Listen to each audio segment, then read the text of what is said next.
You know, sometimes it just takes a smell, just a scent faint, like it was carried on a breeze from far away.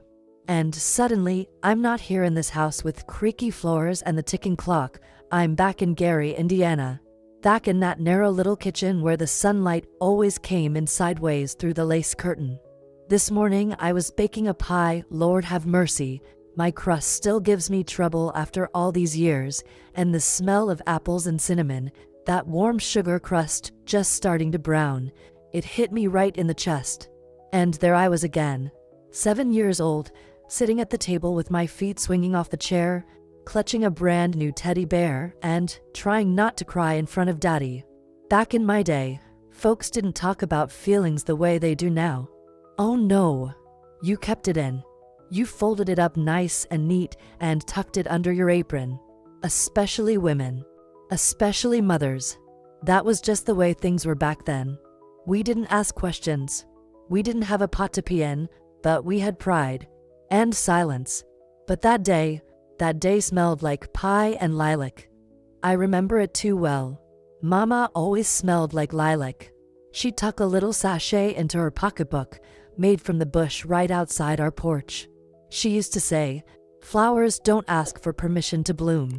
She'd say that while she was brushing out my hair, humming something sweet and low. A tune I still can't name. Anyway, you're probably wondering why I'm rambling about lilac and pie. The truth is, I've been holding something in for most of my life. Something I didn't even fully understand until I was 60 years old. 60. Can you imagine that? Living your whole life with a missing piece and not even knowing what you were missing? I thought I understood why Mama left. At least, that's what Daddy told me. She just needs a little break, sweetheart. She's gone on a short vacation.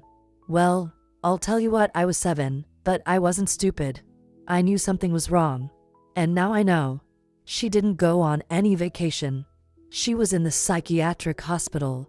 All those months, she was locked away in a place folks back then whispered about, like it was a shameful sin. Nervous breakdown, they called it. Postpartum madness. Woman problems. She had just had my baby brother. And then she disappeared.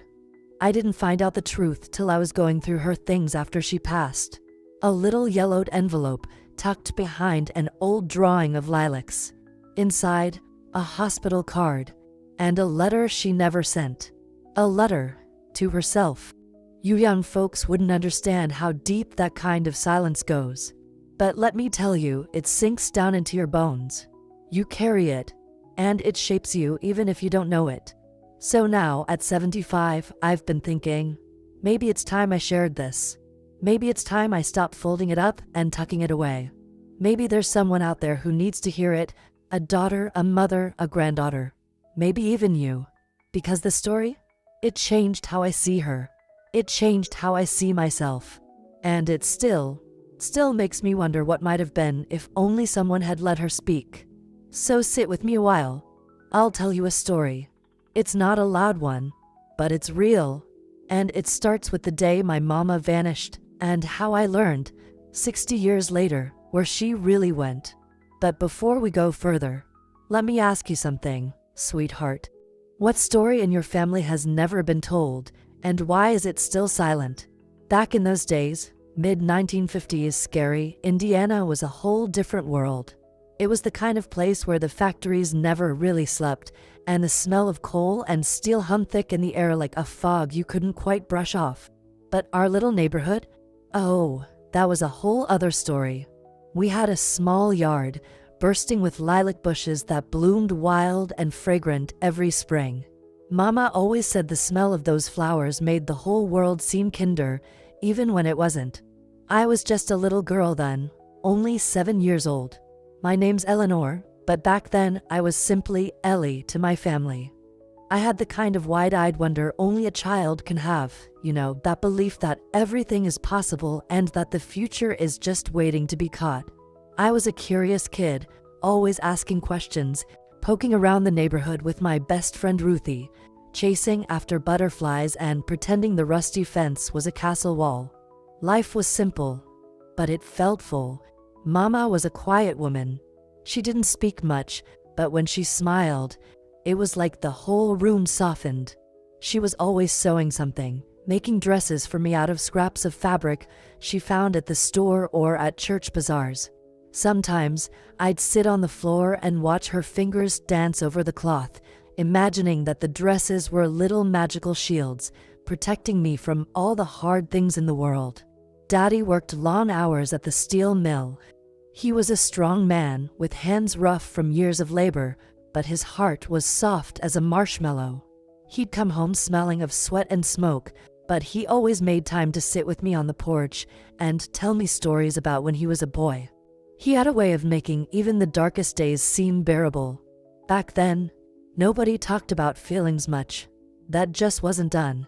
You kept your troubles to yourself, you made do with what you had, and you said your prayers at night. I remember thinking, if I'm good enough, if I'm kind enough, then maybe Mama will be happy again. I believed that kindness was the most important thing in the world. That if you gave enough of it, people would come back to you, no matter how far they'd gone.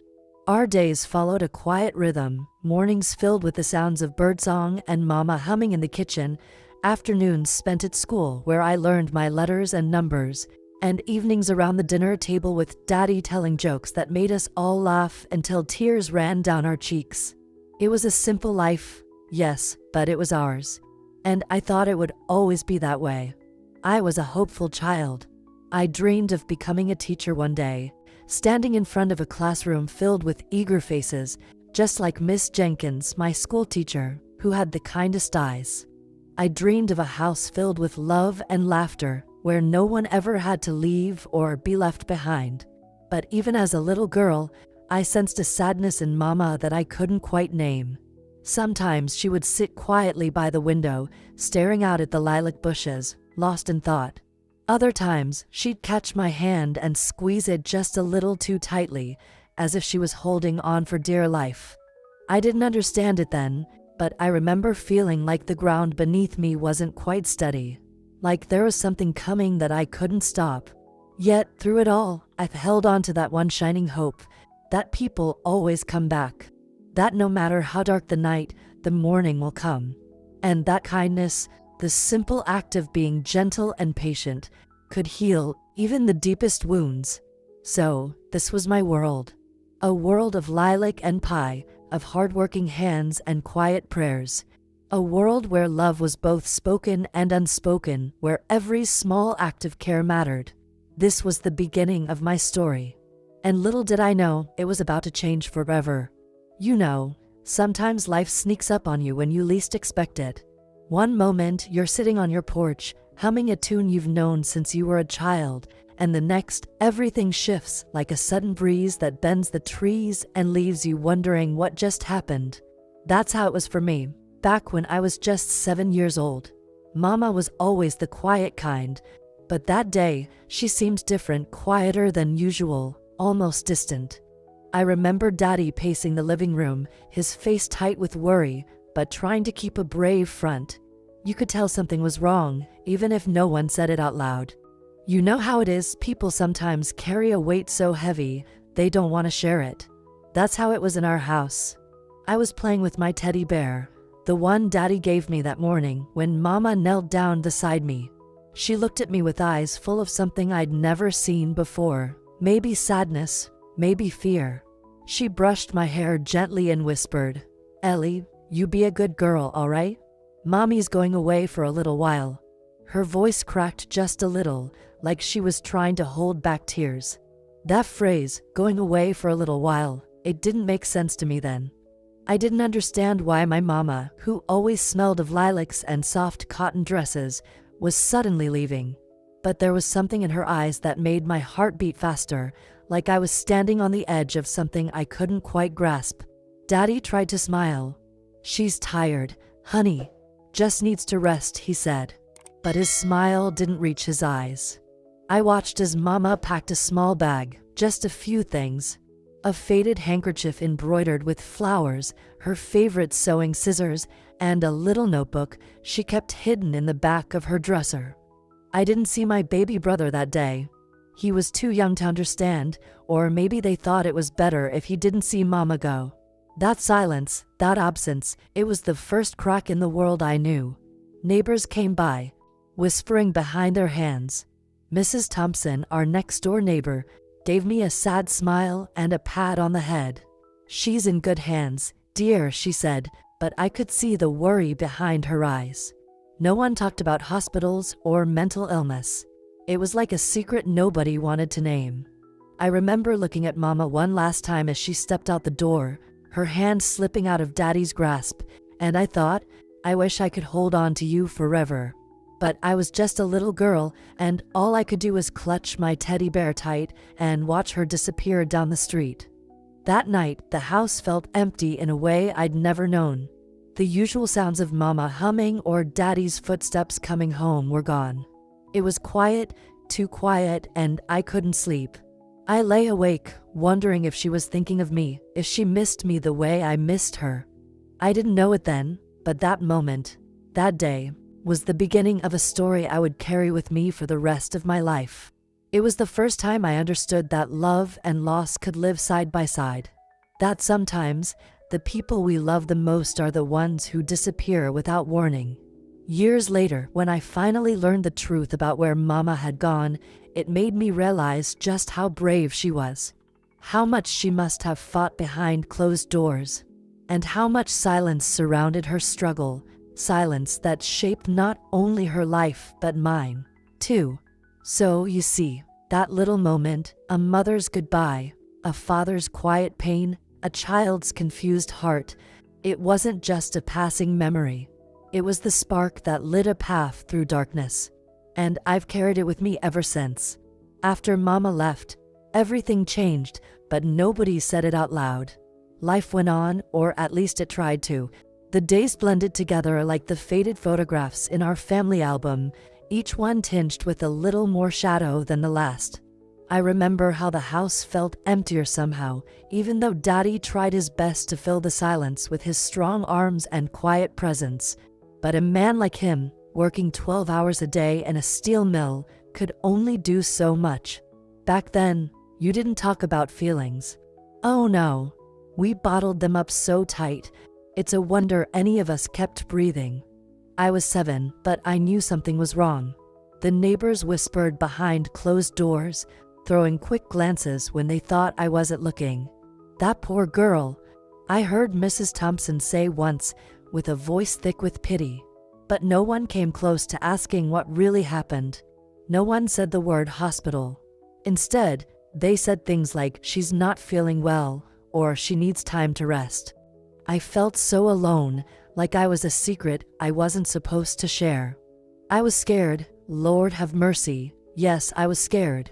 Scared that I might lose my Mama forever. Scared that I was to blame somehow. Children have a way of carrying guilt like it's their own little suitcase, and I carried mine every single day. School was no refuge either. Kids can be cruel when they don't understand. I remember how Ruthie stopped playing with me one day, after she heard rumors. "Your Mama's not coming back, Ellie," she whispered, her eyes wide with something like fear. That broke my heart more than I knew how to say. At home, Daddy tried to keep things together, but even he had moments when his shoulders sagged under the weight of it all. He never raised his voice, but sometimes I'd hear him sigh deep and long in the middle of the night.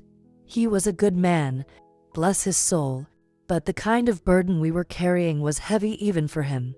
There was no counseling, no therapy, no gentle conversations.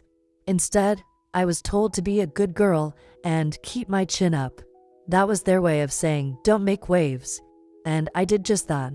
I kept my fears locked away, stuffed under my bed alongside my worn-out shoes and broken dreams. I was afraid to ask questions because I didn't want to upset Daddy.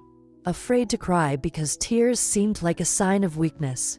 And most of all, I was afraid that if I spoke too loud, if I made a fuss, Mama might never come back. That fear, it gnawed at me every single day. But here's the truth, I was lonely. I was angry. Sometimes I wanted to shout at the sky and ask why this was happening to us. But the rules of the day didn't allow it. Women had to be strong, silent pillars of the home. That was the expectation, and it crushed me in ways no one could see. Looking back, I realize now that I was fighting battles I didn't even have words for. Battles with shame, with guilt, with the fear of being abandoned again. And the hardest part, feeling like I had to do it all on my own. There were moments when I caught glimpses of hope. A kind teacher who gave me a smile, a neighbor who slipped me a cookie when she thought no one was looking. Those small acts of kindness kept me going, like little sparks in a long, dark tunnel. But the conflict, both outside and inside, was real. The world around me whispered that what happened to my family was something to hide, to be ashamed of. And inside, my heart wrestled with feelings I wasn't allowed to name. That's when I started to ask myself, how do you grow up whole when part of your world is missing? How do you trust love when the person you need most has gone away? I didn't have the answers then. Heck, I'm still working on them now. But I can tell you this, those early struggles shaped me. They made me who I am. And they taught me that even in the darkest times, a little kindness can go a long way. I remember that day like it was yesterday, though it's been more than 60 years. It was a day when the world seemed to stop spinning, when the ticking of the clock suddenly echoed loud enough to drown out everything else. I was sitting at the kitchen table, folding laundry, when Daddy's footsteps came slow and heavy down the hall. His face was pale, and his hands trembled just a little as he held a small, folded piece of paper. "Eleanor," he said softly, "that's what he called me when things were serious. There's something you need to know." I felt my heart skip a beat, and then the room grew quiet like the calm before a storm. I couldn't speak. I just nodded, waiting for him to say the words I had been too scared to ask all these years. He unfolded the paper, revealing what looked like an old medical document. The words stared back at me, institutionalized. Gary Psychiatric Hospital, 1956. Land sakes alive, I didn't know whether to cry or scream. It was the moment everything I thought I knew came crashing down like a house of cards. Mama hadn't gone on some little vacation like Daddy said. She hadn't just been tired. She had been locked away. I could feel the weight of that truth settle over me like a cold blanket. I was 7 all over again, clutching that worn teddy bear, watching her walk out the door. Only now I knew what she was really walking into. The silence in that room was deafening. I wanted to reach out, to ask a million questions. Why? How long? Did she know I was waiting? But all I could do was sit there, the paper trembling in my hands, tears streaming down my cheeks. I lost something that day. Not just my mother's freedom, but a piece of my own childhood. A piece of my innocence. Because for years I had held on to a hope wrapped in a lie. And now that hope was gone, that knowledge changed everything. It reshaped the way I saw Mama, not as someone who abandoned me, but as someone who fought a battle no one could see. And it reshaped the way I saw myself, a girl who had carried a secret for far too long. I realized then how cruel silence can be, how it hides pain instead of healing it. And I understood something else, too, that the world wasn't always kind to those who struggled, especially women like Mama. That day, the clock kept ticking, but for me, time stood still. I sat there with the truth cradled in my hands, feeling both shattered and strangely freed. I lost the childhood I thought I had, but I found a new kind of strength, the strength to finally face the past. After that day, the day the truth settled in like a heavy fog, life didn't just go back to normal. No, it shifted, like the ground beneath my feet giving way. For a long time, I felt like I was walking through a quiet, empty house. Rooms full of memories, but no warmth. No laughter, just silence. I didn't know how to put what I was feeling into words. There wasn't anyone around to tell, and even if there had been, who would have understood? Back then, you learned early on that certain things just weren't spoken about. They were tucked away in locked drawers, hidden behind polite smiles. The world felt colder. I felt smaller, like a piece of me had been quietly taken away, and I was left holding the space where it once lived. It was hard to trust anymore, to trust people, to trust that good things could last. I looked at the lilac bushes outside our window, and they seemed the same, but everything inside me was different. I buried myself in routines. Schoolwork, chores, helping daddy when I could. I was good at making myself useful, keeping busy so I didn't have to face the emptiness. But the nights were the hardest. That's when the loneliness crept in, wrapping around me like a cold blanket. Sometimes I'd find myself staring at Mama's old sewing scissors or her faded handkerchief, wondering if she ever thought about me, wondering if she was happy or scared or lonely too. Those thoughts felt like secret whispers in the dark, too fragile to share. I wasn't the same little girl anymore. I was quieter, more careful. I learned to hide my fears behind a steady smile, even when my heart was breaking. It was a survival thing. You learn to carry your pain in a way that doesn't scare others. And yet, despite it all, I held on to something, a flicker of hope. Maybe not the bright, shining kind I had as a child, but a quiet, steady flame that kept me moving forward. A belief that someday, things might be different, that I might find peace. But those years left their mark. They shaped how I saw the world and how I saw myself. I was cautious about love, careful about trusting others, and sometimes I wondered if I'd ever really be whole again. Looking back, I see now that healing isn't a straight path. It's filled with pauses, with quiet moments like this, where you feel the weight of what's been lost and slowly start to gather the pieces. So that's where I was, somewhere between sorrow and acceptance, between loss and the hope for something better. A place that's hard to explain, but real all the same. You know, life has a way of surprising you when you least expect it. After years of carrying that heavy silence, the kind that wraps around your heart like a thick fob, something small can come along and shift everything. It doesn't have to be grand or flashy. Sometimes, it's just a tiny spark, a whisper of hope that breaks through the gloom. For me, that spark came in the form of a simple act, helping my younger sister with her homework. She was struggling with her reading, and one evening, I sat down at the kitchen table with her, the same table where I once clutched my teddy bear, and began to sound out the words. It was nothing special, really. Just two sisters, a pile of books, and a quiet moment of connection. But in that moment, I felt something stir inside me, a flicker of purpose, a reminder that even broken things can find a way to shine again. I realized that while I couldn't change the past, I could still make a difference in someone else's life.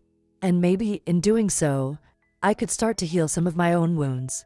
That night, as I tucked her into bed and watched her drift off with a smile, I thought, maybe this is what love really is, not perfect or easy, but steady and patient. I felt a cautious optimism take root, a gentle hope that the future might hold more than just memories of pain. It wasn't an overnight transformation, mind you. Healing never is. But that small step, reaching out, giving a little of myself to another, it gave me strength I didn't know I had. It was like the first green shoot pushing through the thawing earth after a long winter. I started to see that my story wasn't just about loss and silence. It was also about resilience, about the quiet courage it takes to keep going day after day. I found comfort in simple routines and the company of family. I learned to forgive, not just others, but myself too. And slowly, piece by piece, I began to rebuild my world. Not the one I had lost, but a new one shaped by the lessons of the past and the possibilities of the present.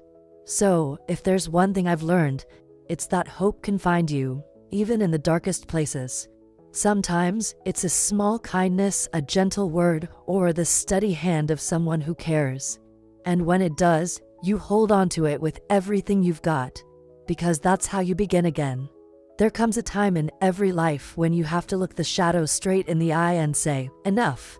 For me, that time came after a lifetime of carrying what felt like an invisible weight, the story I held close but never spoke aloud. I realized that holding on to the past, no matter how much it shaped me, didn't have to define me. I remember the day I sat down in the old rocking chair by the window, the one that creaked just right and smelled faintly of cedar. In my lap was a small box, old letters, yellowed photographs, and the folded papers that told the story of Mama's hospital stay. For years, those papers had felt like a burden, a secret shame tucked away in a drawer. But on that day, I made a choice. I chose to let go. Not because the pain disappeared, oh no, Lord have mercy, it still aches sometimes, but because I knew I couldn't carry it anymore. I couldn't live in the silence and shadows. So I gathered those pieces of my past, looked at them one last time, and tucked them away in the box. Then, with a steady hand, I closed it. That simple act, closing that box, was my way of saying goodbye to the fear, the shame, and the loneliness that had followed me for so long. I wasn't throwing away my memories. I was choosing to carry them differently, with grace instead of guilt. I chose to live without bitterness, without regret, without holding on to what could have been. Because, my dear, life is too short to live in the past. I told myself, I will not be a prisoner of silence anymore. I will tell my story, not to reopen wounds, but to heal them. To honor Mama and the woman she was, strong, quiet, and brave. That day marked a turning point. I found peace and forgiveness, not just for Mama or Daddy, but for myself. For all the years I blamed myself for not understanding, for not being enough. I learned that acceptance isn't about forgetting or pretending the hurt never happened. It's about making space in your heart for the whole truth, the pain and the love, the loss and the hope. Since then, I've lived my days with a quiet courage, carrying my past like a patchwork quilt, imperfect, but warm and full of stories. And that choice to accept, to move forward, has given me a freedom I never thought possible. I can sit in the sunshine without shadows creeping in. I can smile without the weight of old sorrows pulling me down. I can love without fear. So here I am, still learning, still growing, still living. And I tell you this, no matter what you've been through, you have the power to choose how your story ends. I chose to live, and that, my dear friends, has made all the difference. You know, when you get to be my age, 75 years and counting, you start to see things a little differently. The world shifts, and so does the way you carry your stories. It's not about having all the answers, no ma'am. It's about finding the quiet truths that stick with you through the storms. Looking back on my life, on that long road from a little girl waiting for her mama to come home, to a woman who's learned to carry both love and loss, I've come to understand something simple, but powerful. Life doesn't always give you what you want. Sometimes it takes more than it gives. And sometimes, the people you love the most have battles you'll never fully see. But here's the thing, that doesn't mean you stop hoping. That doesn't mean you stop living. I've learned that waiting for things to be different, waiting for answers, waiting for people to change, can hold you prisoner. It's like standing still in a river, hoping the current will carry you somewhere new, but never moving your feet. Maybe it's time to stop waiting. Maybe it's time to step out of that river and start walking on solid ground, even if it's shaky at first. I don't say this lightly. I speak from a place of hard-won wisdom. I've waited a long time to understand my mama's silence, to forgive the past, to forgive myself. And only when I let go of waiting did I find peace. That doesn't mean forgetting or pretending the pain never happened. No, ma'am. It means carrying those memories gently, like fragile flowers. It means honoring the people who shaped you, even the parts of them that were broken. And it means choosing every day to live fully, to love fiercely, to speak openly. If there's one thing I want you to take from my story, it's this. Don't let the silence win. Don't let the shadows hold you back. Your story matters. Your voice matters. And it's never too late to start telling it. Maybe you've got a story tucked away too. Maybe it's filled with heartache or shame or unanswered questions. But it's still your story. And it deserves to be heard. So, my dear friends, if you're waiting for the right moment, waiting for forgiveness, waiting for understanding, I hope you find the courage to stop, to start living in the here and now with all your scars and all your hope. Because life, well, it's too precious to spend it waiting. And who knows? Maybe in sharing your story, you'll find the freedom I found. Maybe you'll help someone else find theirs. That's the kind of love that lasts beyond time, beyond silence, and that's the kind of life worth living. Well, now, here we are at the end of this long walk down memory lane. I want to thank you for sitting with me, for listening to a story that's been tucked away in my heart for so many years. It's not an easy story to tell, but sometimes sharing our truths is the kindest thing we can do for ourselves and for those who might be listening.